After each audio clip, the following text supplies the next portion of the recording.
आज वक्फ जो बिल लाने के जो सेंट्रल हुकूमत कोशिश करती है, वो कोशिश को नाकामयाबी के लिए हम सब लोग एकता से आगे बढ़ना है।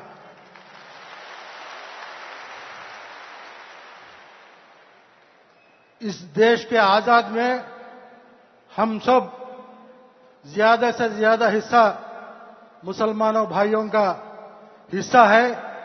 खासकर हमारे उलमा इमा हाफिज कुरान लोग बहुत कुर्बान, तन मन धन सब कुर्बान किए हैं। ये सबूत हम नहीं बोलते हैं। आपके दिल्ली के इंडिया गेट में जो गेट के ऊपर 80,000 लोगों का नाम मुसलमानों भाइयों शहीद इस देश के आजाद के लिए कुर्बान दिए हैं। हम किसी बात का भी बर्दाश्त करते हैं, लेकिन हमारा ये शरीर देह टुकड़े हैं तो भी हमें बर्दाश्त करेंगे, लेकिन ये देश के एकता को कोई भी तोड़ने की कोशिश करे तो आखिर को हमें जान देने को भी कुर्बान ही बोल के इस मस्जिद से मैं सेंट्रल हुकूमत को बोल रहा हूं। आज हमारा भारत देश ऐसा देश है जो गुलदस्ता जैसा है। हमारा हुजूर कहते हैं, हमारा कुरान कहता है अल्हम्दुलिल्लाह रब्बिल आलमीन। कभी भी कहीं भी अल्हम्दुलिल्लाह मुसलमान बोल के कहीं भी नहीं बोले हैं। मुसलमान अल्हम्दुलिल्लाह रब्बिल आलमीन बोल के हैं। सबको अपनी नजर से, एक नजर से देखो, सबको हिंदू मुस्लिम सिख सबको भी लेकर आगे चलो बोल के उन दिनों में जो हमारे हुजूर नबी सल्लल्लाहु अलैहि वसल्लम ने हमने रास्ता दिखाया है, वही रास्ते से हमें चल रहे हैं। लेकिन हमारे ये भारत देश की बदकिस्मती है, पिछले 10-12 साल से जो नहीं होना था वो होने की कोशिश करे हैं। लेकिन हमें मुसलमान हमारा जान इस देश के आजाद के लिए कुर्बान दिए हैं, लेकिन हमें कभी भी आके आपके पास हाथ नहीं फैलाए। हमें इस देश के आजादी के लिए, इस देश के आगाजी के लिए हमें हाथ बढ़ाए और हमारा हाथ ऐसे ही करके आज तक चले आ रहे हैं। लेकिन आज जो हो रहा है, आप सब लोगों को मैं इस समय बताना चाहता हूं। हमारे वजीर आला नारा चंद्रबाबू नायडू साहब एक सेक्युलर माइंड के आदमी हैं। उसका मिसाल बोलता हूं मैं। उन्होंने कभी स्टेज में हंदे एक ही बात बोलते, हिंदू मुसलमान मुझे दोनों आंखें के बराबर है। एक आंखी को मान लगा तो पूरा जिस्म को तकलीफ होता, मैं बर्दाश्त नहीं करता हूं। दोनों को एक ही नजर से देख के मैं आगे ले जाने में काम करता हूं बोल को हर प्लेटफॉर्म में भी हमारे वजीर आला नारा चंद्रबाबू नायडू साहब बोलते आ रहे हैं, करते भी आ रहे हैं। इनके हुकूमत में मुसलमानों को जो फायदा पहुंचता है, कोई भी हुकूमत में पिछले हमारे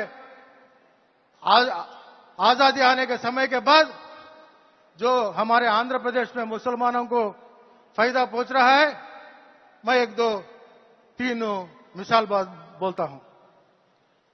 उन्होंने पूरे भारत देश में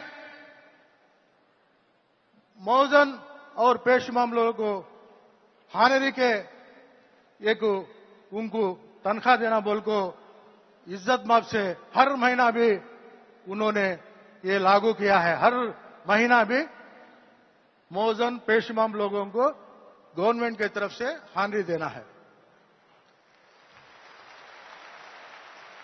भारत देश में पहले लागू करे सो कौन बोले तो चंद्रबाबू नायडू साहब। और रमजान का महीना आता है, रमजान का महीना है तो जो आंध्र प्रदेश में कितने मस्जिद हैं कि हर मस्जिद को भी रमजान के महीने में जो चूना मारते कुछ रिपेयर है तो हर मस्जिद को भी हुकूमत की तरफ से कुछ ना कुछ लाख रुपए जो मस्जिद का वो ये रहता वो इससे हर मस्जिद को भी हुक्म दिया जाता था। रमजान के ईद के समय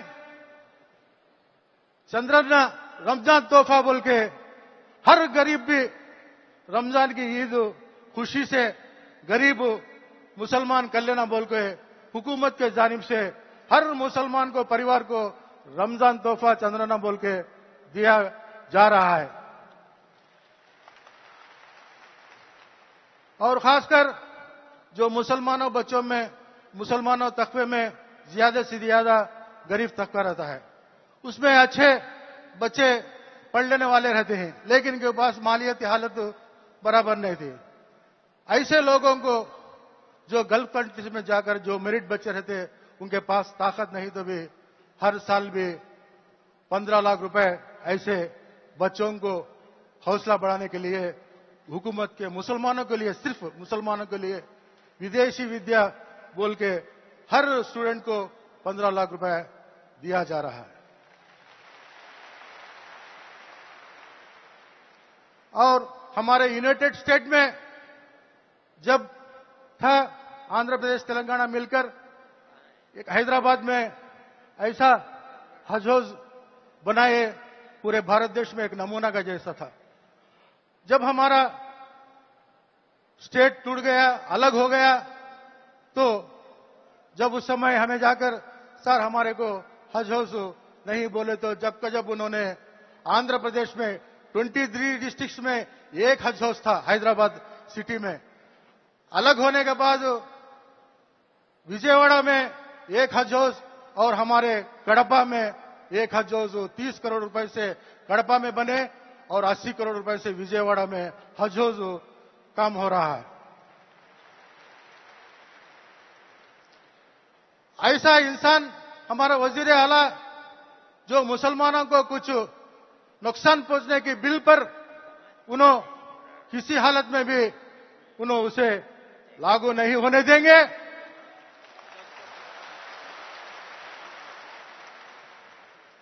आज ये अमेंड बिल कमेटी भी आज आगाज हुई तो हमारे वजीर आला चंद्रबाबू नायडू का उनका सोच है, इसमें सोचिए राय मशवरा लो, ये कमेटी डाल के और इसे क्या है पूरे देश में फिरकर सर्वे कर लोगों की राय मशवरा लेकर उसके बाद बात करेंगे बोल के फिलहाल उन्होंने कमेटी के नाम से रोक दिया है।